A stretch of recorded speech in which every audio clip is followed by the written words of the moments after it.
Hello everyone, welcome back to my channel. I hope you all are doing well and vocabulary improve करने के लिए आज हम एक छोटा सा टेस्ट लेंगे. So shall I start? Yes. तो फर्स्ट हमारा फ्रेज है a dishevelled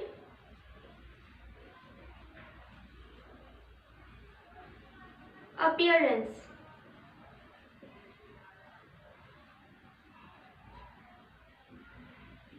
What do you mean by a dishevelled appearance? तो dishevelled appearance होता है जिसके कपड़े या बाल बहुत बिखरे हुए हों, तो उसको हम कहते हैं dishevelled appearance. It means untidy. Specially clothes और हेयर का अनटाइडी होना क्या होता है? dishevelled appearance. Fine. Second is a baffling problem.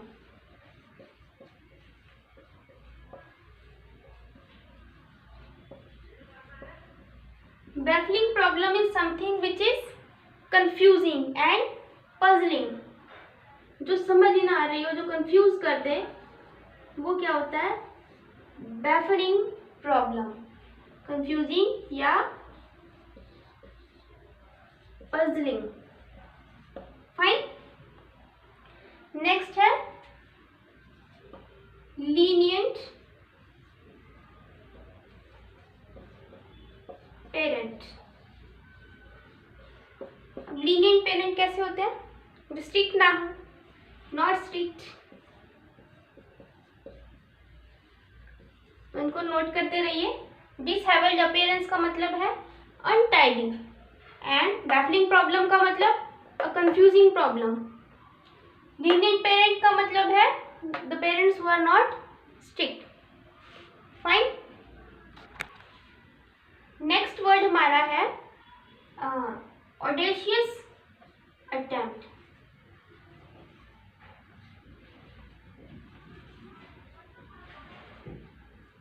Audacious attempt होता है निडर, बिना डरे कोई काम करना. That is audacious attempt which is bold. ठीक.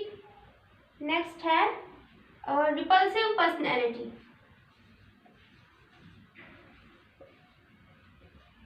रिपल्सिव पर्सनैलिटी कैसी होती है? विच सीम्स वेरी अनप्लेजेंट, जो बिल्कुल भी अच्छी ना लगे. Which causes you a feeling of strong dislike. तो वो क्या होता है? Repulsive personality. Very unpleasant.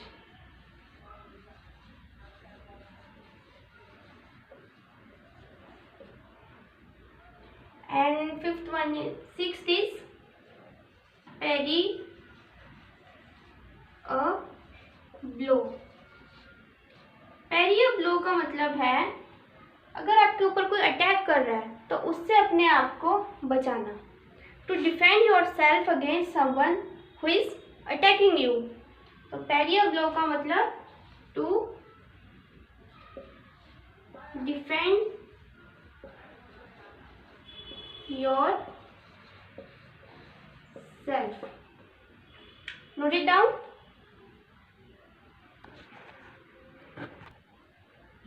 Seventh phrase है हमारा ominous report. ominous report होता है a report that is threatening, that can threaten you. तो जो डरा देने वाली रिपोर्ट होती है वो होती है ominous report, threatening. Eighth phrase is a prevalent disease.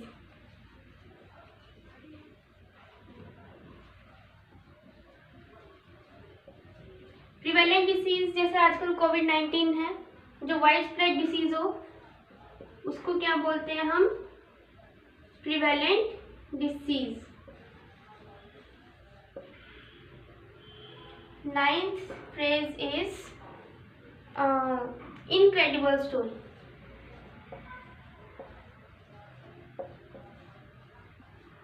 Incredible story कौन सी होती है? जिस पे बिलीव ही ना हो, अनबिलीवेबल, अनबिलीवेबल, जिस पे भरोसा ही ना किया जा सके, विश्वास ही ना हो, तो वो कैसी क्या होती है, incredible story. Next is will supersede the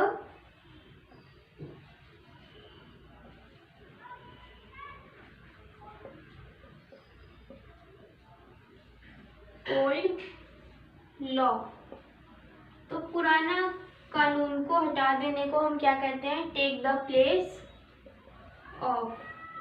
तो सुपरसीड का मतलब एक्चुअली क्या होता है, to take the place of. अगर कोई नया लॉ आ जाए तो वो क्या करेगा, that will supersede the old law, take the place of.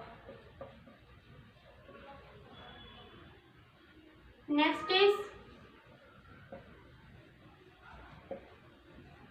Ophthalmologist.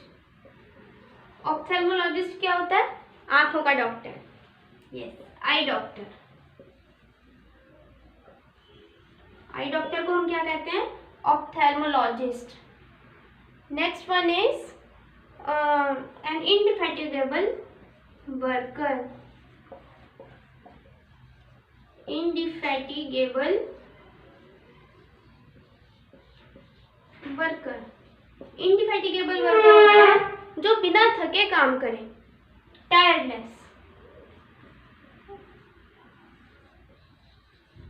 बिना थके काम करने वाले को, लगातार जो काम करे उसको हम क्या कहते हैं, इंडिफैटिगेबल वर्कर।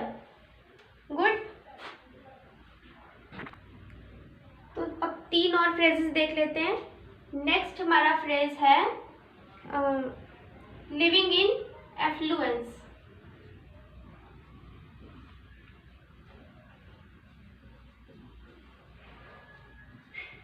लिविंग इन एफ्लुएंस का मतलब, एफ्लुएंस होता है समृद्धि, वेल्थ।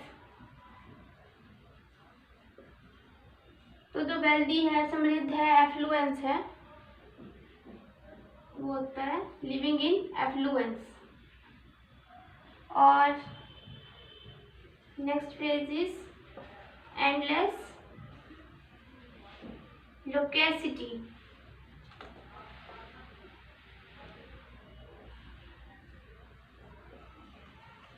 एंडलेस लोकेसिटी का मतलब होता है, जैसे हम कहते हैं ना, इसकी तो बातें खत्म ही नहीं होती, तो वही होता है टॉकेटिवनेस।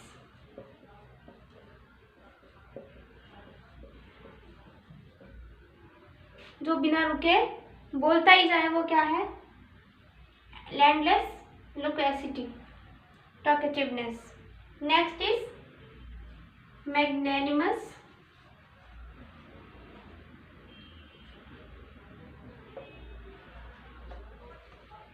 एक्शन। मैग्नेनिमस एक्शन का मतलब होता है जेनरस। जो काम दूसरों की भलाई के लिए किया जाए उसको हम कहते हैं मैग्नेनिमस एक्शन, उदार। फाइन। तो ये था आज का हमारा vocabulary test. I hope you like this video and please subscribe to my channel for more updates. Good luck.